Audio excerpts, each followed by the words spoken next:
Hi guys, Tanya here, and today you're gonna learn not only a new phrasal verb, but also some things about me. We're gonna focus on this extremely common phrasal verb, to be into something.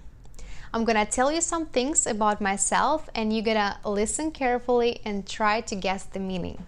Here we go. So what am I into? I'm really into languages. My passion made me an English teacher. I'm also really into traveling. I love seeing different places, meeting new people, and just learning about different cultures. I'm also into books and meditation. I'm not really into sports though.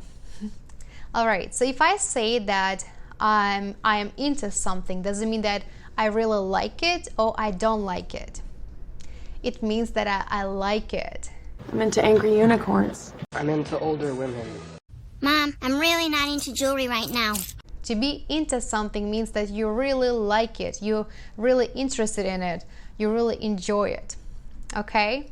Use this phrasal verb and sound more natural when you speak English. Alright guys, now please tell me, what are you into? Write your answers in the comments below. I cannot wait to learn something new about you. Talk to you soon!